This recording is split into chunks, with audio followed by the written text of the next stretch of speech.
let's move on to President Trump's agenda, his mass deportation plans. He wants to deport the 11 million people who are here in this country illegally. You are proposing a $100 billion package, which by some estimates would deport about 1 million people. So, Senator, my question for you is, what happens? What is the plan for the remaining 10 million people who are here illegally? I'm not so sure they're going to deport 11 million people. He said they're going to deport people who are part of gangs that are criminals. There's 1.4 million who've had their case fully adjudicated, and they're still here. There's about 680,000 convicted of serious crimes. But here's the question for the Republican Party. We talk about doing this, but we don't have the resources. We haven't given the Trump team the resources. Tom Homan, the border czar, said yesterday, without money from Congress, I can't do this. He needs to substantially hire more ICE agents. He needs to finish the wall and technology. He needs to go from 41,000 detention beds to 150,000 detention beds to make this work. So to my Republican colleagues, particularly in the House, as we fiddle, our immigration plans are hitting walls. We're not building walls, we're hitting walls. We need to give Tom Homan the money now to execute the plan that he's come up with. And without congressional funding, this is going to hit a wall. I want to talk to you about the strategy in just a moment, but to follow up on something you said. I mean, President Trump said to me he wants to deport everyone who's here illegally, whether they have a criminal history or whether they don't, with the exception potentially of dreamers, those who were brought here as kids when they were children. But, Senator, are you saying that the plan is not to deport everyone who's here illegally? I'll let them speak as to what their plans are. The public is actually with supporting criminal illegal immigrants. The public was supporting everybody that came in during Biden's 4 years. He wants to do something on DACA. But here's what I would tell our team. Without more money, Tom Homan is hitting a wall. So we need to do 2 bills in reconciliation. The first bill should be $100 billion for the border, $200 billion for national security. Put those points on the board, give Tom the tools he needs to execute a mass deportation strategy to deal with a mass illegal immigration problem created by Biden. Without new money, he cannot do this. Let me ask you about President Trump's executive order that he signed on birthright citizenship, essentially trying to end birthright citizenship, which allows people who are born in this country to be citizens. It's enshrined in the 14th Amendment of the Constitution. Federal judge blocked that this week, put it on hold. Do you think the Supreme Court will side with President Trump on birthright citizenship? I think there's a good chance. I introduced legislation to end birthright citizenship years ago. Canada, Mexico, and the United States are like 3 of the 20 economic powers in the country. There are 3 of us that do this, maybe Brazil. So it's a magnet for legal immigration. Here's what I learned yesterday. I didn't know. There were about 250,000 people born in this country to illegal immigrants and got the benefit of birthright citizenship. That's 7% of all the babies born in the country.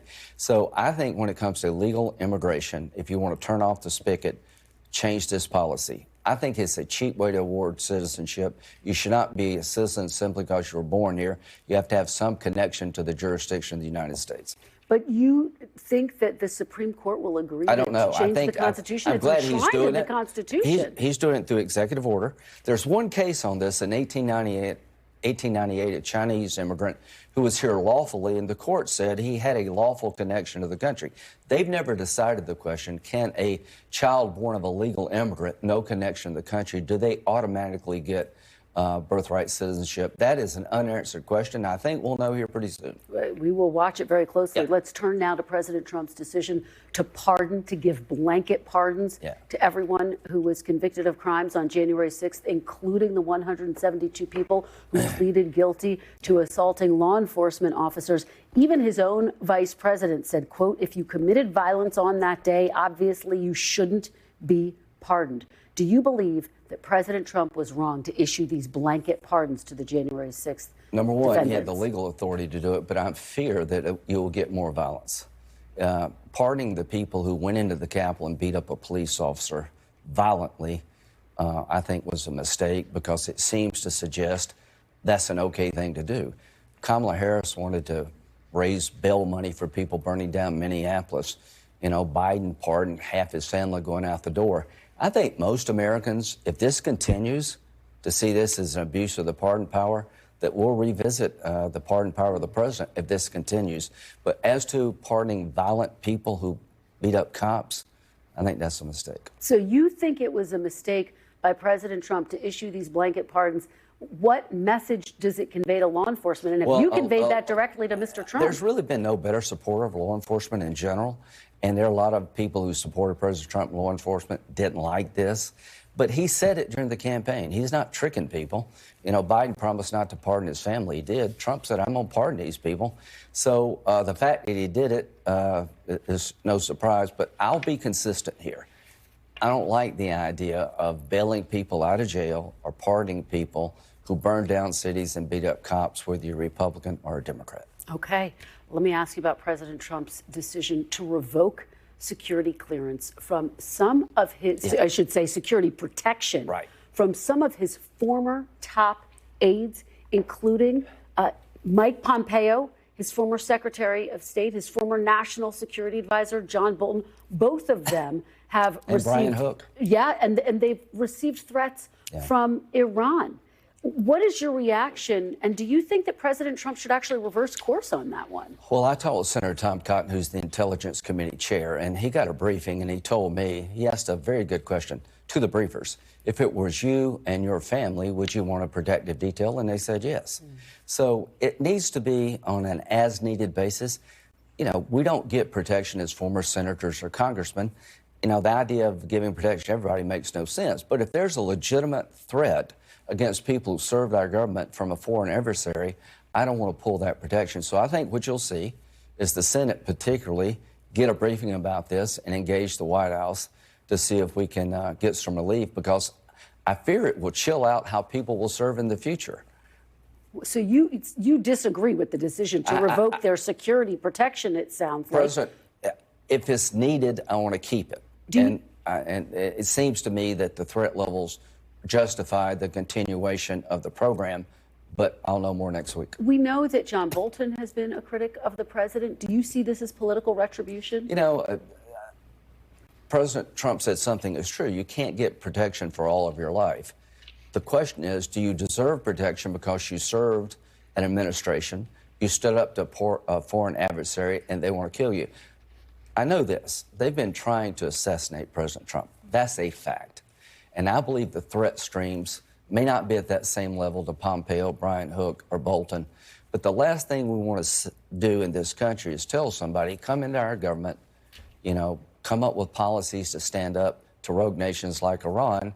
They come after you, pull the rug on you. We don't need to do that. All right, couple more, and we're almost out of time. Tulsi Gabbard, of course, is going to have her confirmation hearing this week for Director of National Intelligence. Some of your Republican colleagues still have a number of questions for her about meeting with Syria's dictator Bashar al-Assad, about supporting Edward Snowden, who, of course, leaked state secrets. Do you trust Tulsi Gabbard with the nation's most closely held secret, Senator? I tend to vote for almost everybody at both parties, but I want to see how the hearing goes.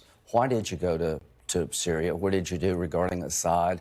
Why do you think Edward Snowden should be held as a hero? I certainly don't. We'll see how the hearing goes. But in her favor, Richard Burr is going to introduce her, and he's one of my dearest friends. So we'll see. Senator, can you say right now, are you a yes on Tulsi Gabbard? I'm going to see how the hearing goes. I'm inclined to be yes on everybody. But there's some questions she will be asked that I want to hear the answers to. So you're a we'll see, not a yes? We'll see. Okay. Let me ask you finally, on Friday night, President Trump removed, as you know, 18 independent inspectors general. Just for folks so they know what that means, these are watchdogs in key departments, from defense to the State Department, Veterans Affairs.